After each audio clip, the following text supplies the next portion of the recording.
Welcome to this important video. In this video, we are going to discuss an important method which is called Init method.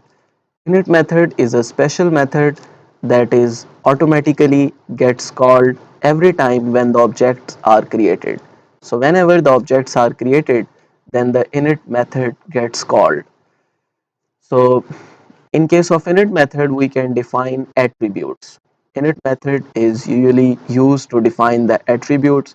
In the previous videos, we have seen that how to define the variables inside the objects. But here we will use a separate technique in which we will use this method to define the variables.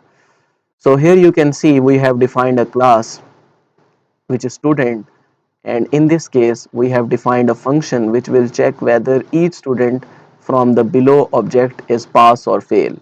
So this function is also called method because it checks the value of marks from each object. So here we will define the attributes. Attributes means we will define here the variables. So in this case we use this keyword which is init, and we use self and then name and marks. So here we can put the variables whatever we are going to use for next objects. So in this case I will use here, and I will show you here how to define these variables. Let me move to the software which is called PyCharm, which uses Python as a programming language. However you can use any software. So here I have seen working till previous video. I have done, I have defined a class and then a method which is also called function, which will check whether the student is pass or fail. Now what we are going to do, we are going to define here an init method to define the attributes. And what will I do, I will use here a keyword called def, and on the basis of this keyword I will use here, what will I do here, I will use here init. First we will do double underscore and then init, and then again double underscore and then self, and after self we will use the variables which we are going to use. This is the way to define or declare the init method. So in this way, next I will use that self name. Anything which is under the self will be called from objects which is name, and similarly self dot marks will be equal to marks. So this is the way to define the init method and use it here. So what will I do now? I will define the object 1. So for object 1, what will I do? I will use here a student 1. And what is student 1? Student 1 is basically taken from student class, and from student class now we will define first variable. First variable will show the name. Now we will declare the variable inside the bracket, and second value will show the marks. And in this way we can even print the student name and marks, and it will easily display the student 1 name and marks.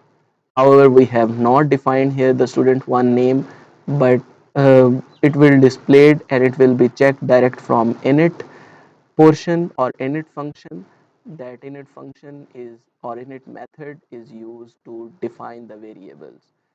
What will I do? I will run this code. As soon as I run this code, then you can see here I have here the name and marks are displayed directly. So in this way we can define the attributes inside the init method.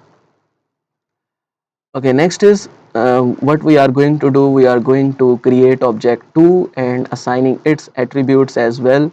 So in order to assign its attributes, we will define here another name and we can print it as well. So what I'm going to do, I can use this simply. I will copy this and I will write here an object 2, and if I want to write here object 2, and I will write here its name and its marks. Let's suppose its marks are 50, and I will write here student 2 name and student 2 marks. As soon as I run this code, you can see here that first the name and marks of first object are displayed, and similarly next second object are displayed. So in this way we can directly take attributes from init assignment.